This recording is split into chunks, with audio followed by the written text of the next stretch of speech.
Meus queridos, que grande alegria, que grande satisfação. Está dando uma saudade imensa do Evangelho de João. Estamos concluindo hoje, mas eu gostaria mais uma vez, antes de introduzir a lição do próximo, a lição última desse trimestre, eu queria ressaltar alguns pontos que eu considero importantes para você nunca mais esquecer da importância do Evangelho de João. Quais algumas características marcantes desse Evangelho?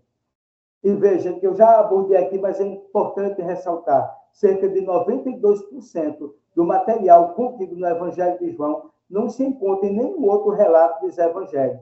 Isso se deve provavelmente ao fato de que o público-alvo do Evangelho de João, os membros da igreja que já tinham entendimento sobre Jesus Cristo, era incontestavelmente diferente do público de Mateus, Marcos e Lucas. Dos 7 milagres relatados do Evangelho de João, 5 não foram registrados em nenhum outro evangelho. Aí eu digo, aquele milagre das bodas de Caná da Galileia não foi relatado em nenhum outro evangelho. E um outro milagre também, o de Maria Madalena também, a conversão de Maria Madalena, o encontro de Jesus não é relatado também em outro evangelho. É importante ressaltar que, enquanto Mateus, Marcos e Lucas dão muitas informações sobre o ministério de Jesus na Galileia, João registra os muitos acontecimentos ocorridos com Jesus na Judéia. O Evangelho de João é ricamente doutrinário, sendo alguns dos principais temas a divindade de Jesus como Filho de Deus, a expiação de Cristo, a vida eterna, o Espírito Santo, a necessidade do novo nascimento, a importância do amor ao próximo e de acreditar em Jesus como o Salvador. Veja que pontos que eu vou ressaltar daqui a pouco também.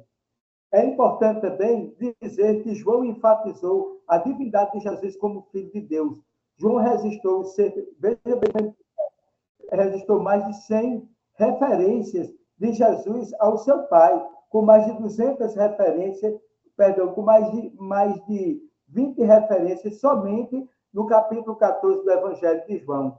Uma das maiores contribuições assim do Evangelho de João é a inclusão dos ensinamentos do Salvador a seus discípulos, horas antes dele ser preso, inclusive a grande oração intercessória oferecida na noite em que Jesus sofreu no Getsêmani. E essa parte do relato está entre o capítulo 13 até o capítulo 17, que também não consta nos outros evangelhos.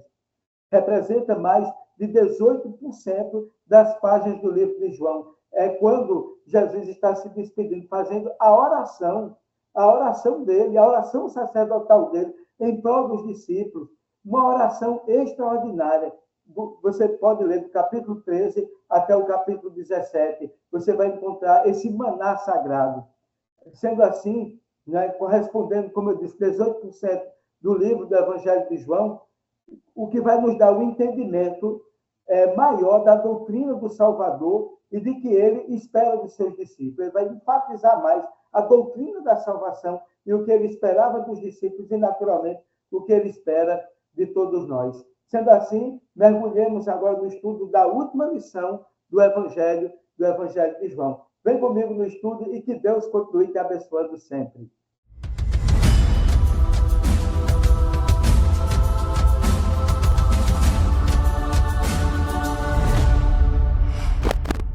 Um feliz sábado, meus queridos amigos, minhas queridas amigas. Que grande alegria, que grande satisfação estarmos juntos para mais uma recapitulação da lição. E agora com um gosto de saudades, né? Estamos encerrando o estudo dos temas relevantes do Evangelho de João. Que evangelho maravilhoso, que evangelho espiritual, que evangelho que nos leva a uma dimensão diferente do entendimento e da compreensão da divindade de Jesus, já posta no Evangelho de Mateus, Marcos e Lucas, mas bem evidenciada, bem respaldada no Evangelho de João, ficou bem melhor para o nosso entendimento, para a nossa compreensão. E agora nós vamos à conclusão, o epílogo, o entendimento final do que nós podemos dizer sobre o Evangelho de João, conhecendo a Jesus e sua palavra. E nesse estudo de hoje que estamos encerrando, que ele possa, na verdade, nos ajudar a entender que Jesus é o caminho, a verdade e a vida, e que Deus, ele é amor. Meus queridos, o verso que vai permear, que vai introduzir o estudo da lição, se encontra no Evangelho de João, no capítulo 5, no versículo 39, que diz o seguinte: examinai as Escrituras, porque julgais ter nelas a vida eterna, e são elas que de mim testificam. Com essas palavras, nós podemos entender muito bem o significado e a importância, a relevância das Escrituras Sagradas na revelação de Jesus Cristo, que é o caminho, a verdade e a vida, para que nós tenhamos a compreensão da vida eterna, do significado da vida eterna.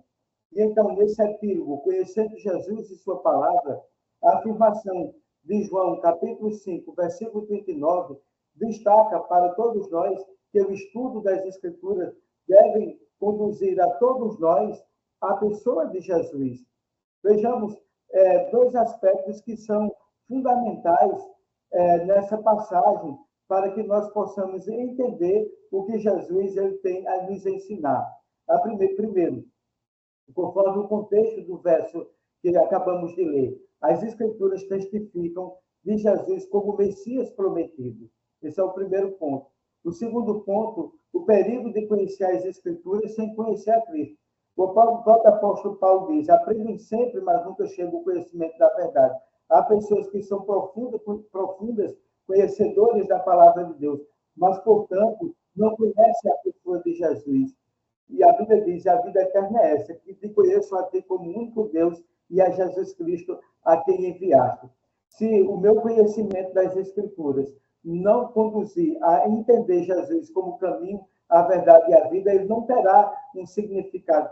Será, notadamente, o conhecimento teológico, será um aumento do seu capital intelectual. Mas se não lhe conduzir ao entendimento de quem é Jesus, aquele que diz que é o caminho, a verdade e a vida, a luz do mundo, aquele que é amor, isso não terá para nós nenhum valor, nenhum significado que vai importar para a vida eterna. O primeiro tópico da lição é o encontro na Galileia. Os evangelhos, eles registram dois encontros marcantes de Pedro com Jesus na Galileia. O primeiro foi quando foi chamado, estava ali pescando, e eles foram chamados para serem discípulos de homem. E agora, no momento final, no desfecho, depois da ressurreição de Jesus, um novo encontro de Jesus com Pedro ali na Galileia. E, meus queridos, o que nós podemos dizer? Se naquele contexto é preciso entender que Jesus usa Pedro no milagre da pesca, ali como nós entendemos, ali no início do Evangelho, né, que ele chamou para ser pescador de homem. Né? Então, no momento final, aqui, depois da ressurreição de Jesus, Jesus usa Pedro do milagre também da pesca, em outro contexto. Pedro afirma o amor por Cristo. Jesus chama Pedro para a missão. Se a gente entender, no último contexto, também da Galileia, ali no mar da Galileia, Jesus faz 3 vezes a pergunta: tu me amas? Pedro diz: Senhor, eu te amo. Pedro, tu me amas? O Senhor, eu te amo. Aí Jesus pergunta a 3ª vez: Pedro, tu me amas? O que foi que Pedro disse? Jesus, tu sabes tudo. Meus queridos, o que é que isso pode significar? Isso pode significar a seguinte explicação: porque nesses 2 momentos, Pedro estava entendendo, através, se a gente entender do grego, o amor filho, o amor eros e o amor ágape. O amor filhos é o amor amigo, é o amor que nós sentimos pelas pessoas, é o amor que nós sentimos pelas pessoas que nos cercam, os nossos amigos, o pai e a mãe. E o amor eros é aquele amor que você sente pelo seu cônjuge, você sente por seu esposo e por sua esposa.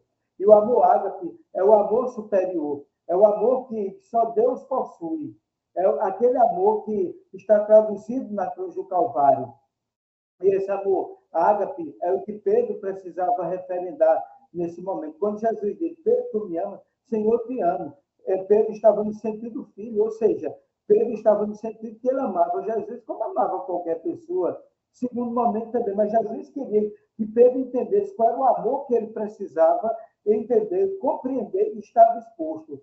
E no último momento, na terceira vez, Pedro disse: Senhor, tu sabes tudo. Ou seja, Pedro estava com o coração aberto. Pedro agora amava Jesus, não apenas como ama uma pessoa qualquer, mas Pedro ama Jesus de forma profunda. E aí depois Jesus chama ele para a missão: apacenta as minhas ovelhas.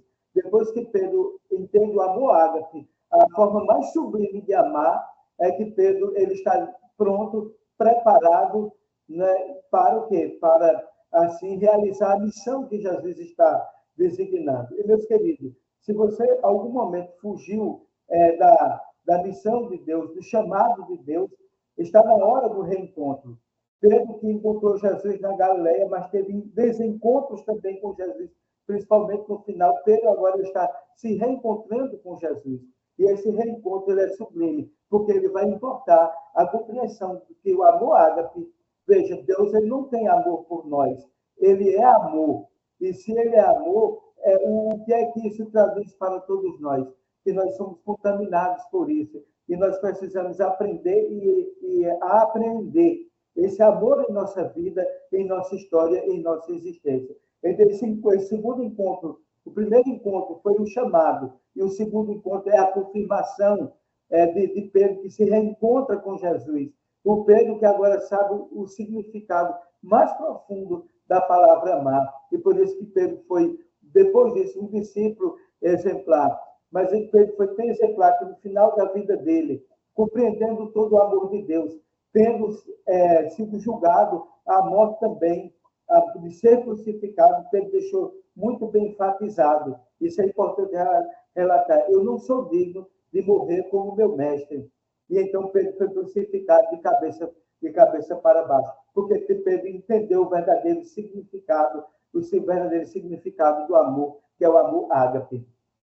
Vamos agora ao segundo ponto da lição, mantendo os olhos em Jesus.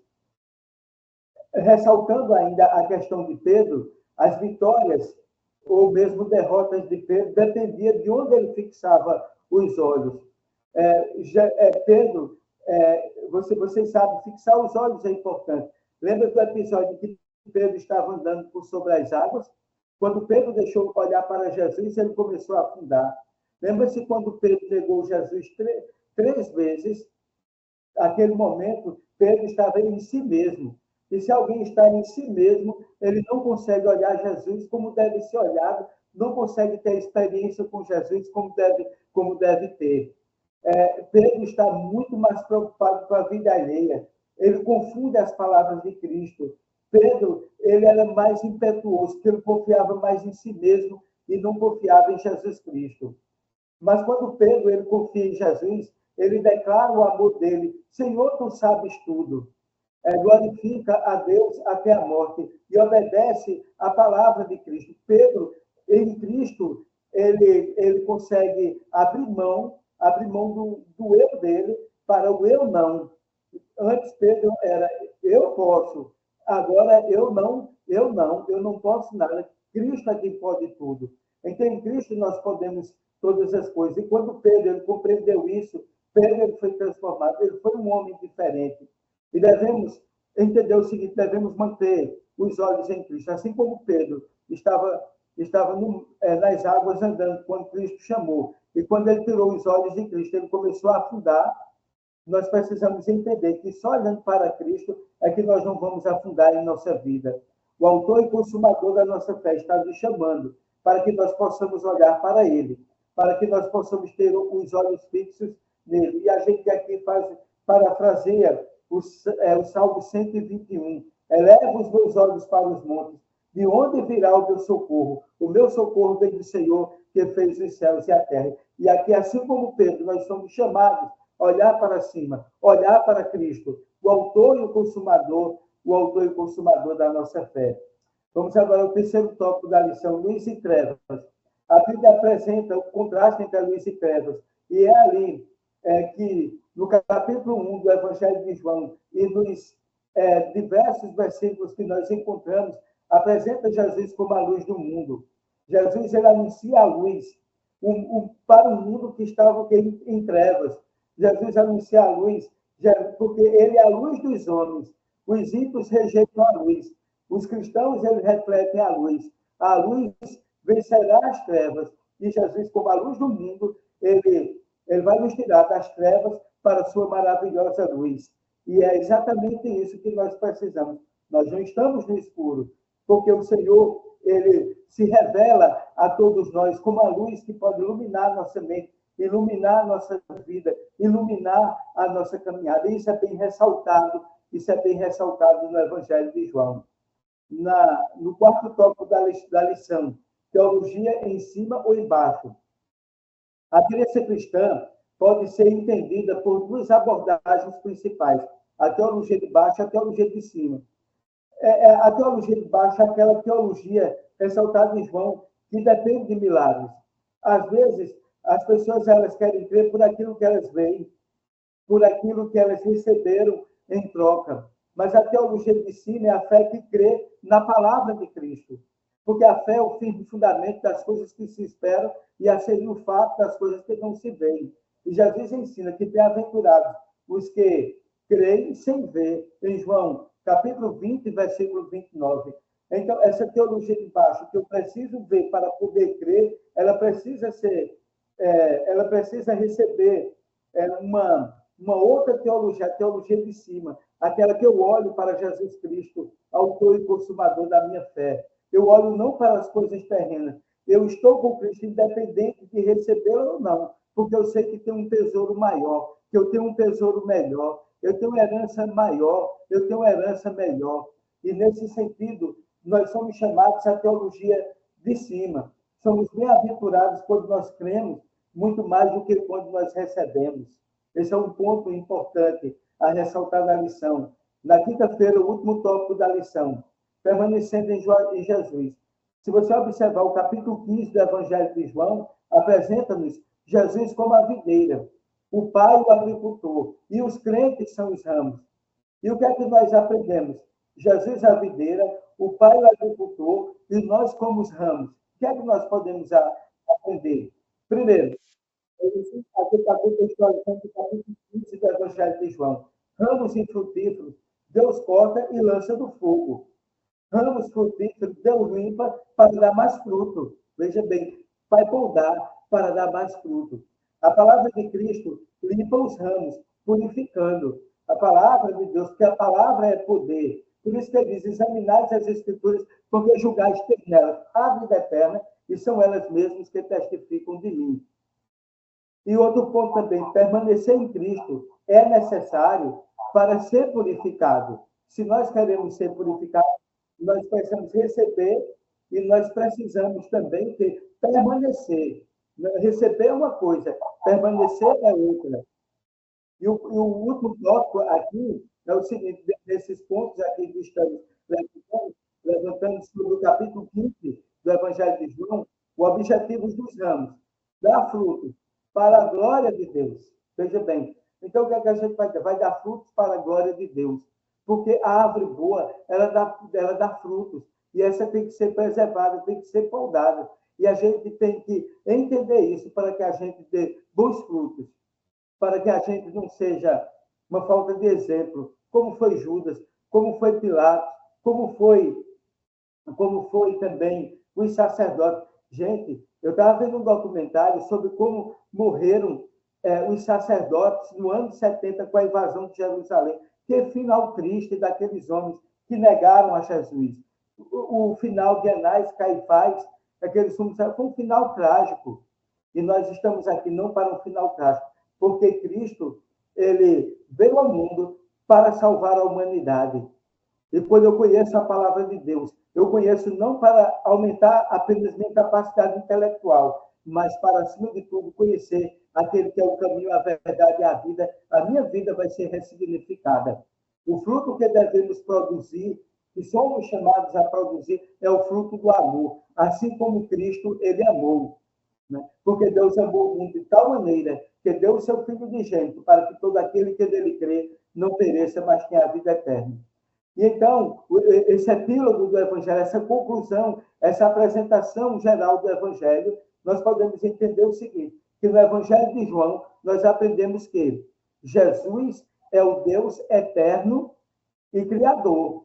Jesus é o eterno Deus Criador. Segundo, Jesus revelou a glória de Deus para a humanidade. Terceiro, Jesus expressou o amor de Deus. Quarto, Jesus mostrou as exigências do amor. Quinto, Jesus exaltou a palavra de Deus. E quando nós aprendemos isso do Evangelho de João, a gente sabe muito bem do Verbo que se fez carne e habitou entre nós, cheio de graça e de bondade para salvar a humanidade, o Criador do mundo. Ele veio a esse mundo. E João escreveu esse Evangelho num contexto de negacionismo. E nós somos chamados a não sermos negacionistas. Nós somos chamados para afirmarmos esse conceito, para afirmarmos na nossa vida aquilo que Jesus veio, viveu, morreu, ressuscitou, ascendeu aos céus. Tudo isso para que o plano da salvação ele fosse concretizado. O Cordeiro de Deus que tira o pecado do mundo, que foi morto desde a fundação desse mundo. Esse Jesus revelado é que eu e você devemos ter um encontro com a vida, porque quem tem Jesus tem tudo. Quem não tem, não tem nada. E você, aonde você está, entrega a tua vida a Deus, confia nele e coisas maiores, melhores, ele vai fazer na minha e na sua vida. Meus queridos, quão bom, quão maravilhoso foi estudar com você a lição desse trimestre sobre o Evangelho de João. Eu espero que esse Evangelho tenha alcançado o teu coração, que esse Evangelho possa produzir coisas maravilhosas, coisas melhores, coisas extraordinárias na minha e na sua vida, para que assim nós possamos reconhecer aquele que é o caminho, a verdade e a vida, e andar pelo caminho que ele estabeleceu, estarmos junto dele, para que nós sejamos uma videira que dê frutos e cumpramos a nossa missão. Quando Pedro necessariamente ele entendeu qual era a missão dele, aquele Pedro que olhava para si, deixou de olhar para si e olhou para Jesus Cristo. Olhemos para ele, porque mais um pouquinho de tempo, e o que há de vir, virá e não tardará. Eu gostaria só de ler aqui um texto aqui do Evangelho de João, que está no último capítulo do Evangelho, no capítulo 21, versículo 24 e 25, diz o seguinte: este é o discípulo que dá testemunho a respeito destas coisas e que as escreveu, e sabemos que o seu testemunho é verdadeiro. Porém, ainda muitas outras coisas que Jesus fez. Se todas elas fossem relatadas uma por uma, creio eu que nem o mundo inteiro caberia os livros que seriam escritos. Jesus viveu 33 anos, 3 anos e meio de ministério, porque ele foi batizado, ungido aos 30 anos, batizado, de ministério mesmo dele foi 3 anos e meio. E durante esse tempo, João testemunhou o que Jesus fez.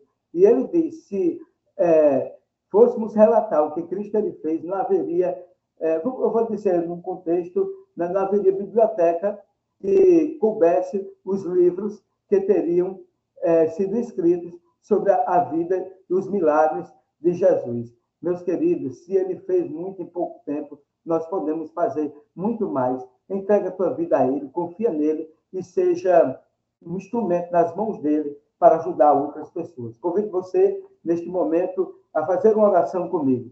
Vem comigo, feche os seus olhos onde você está e vamos orar. Senhor Deus, Pai de amor, de bondade e misericórdia, nós te agradecemos, Senhor, pela oportunidade de estudarmos durante esse trimestre e agora, neste último sábado do ano, estudarmos a lição que abordou os temas relevantes do Evangelho de João. Que esses temas eles sejam extremamente significativos para a nossa vida, que nos ajude a entender Jesus como caminho, a verdade e a vida. Abençoe as pessoas que nos acompanharam, abençoe a vida delas, a família, a saúde, o trabalho.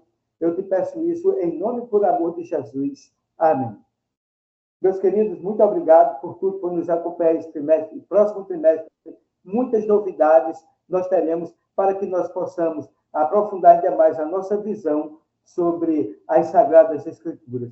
Deus abençoe. Não se esqueça de compartilhar o nosso canal, de dar um like, de se inscrever no nosso canal se você não se inscreveu. Ajude para que esse conhecimento, para que esse estudo chegue ao máximo de pessoas possíveis, para abençoar a vida das pessoas. É o meu desejo, a minha oração, em nome de Jesus. Amém. E até o próximo sábado, que será já ano novo, para todos nós. Vem comigo e que Deus continue te abençoando sempre.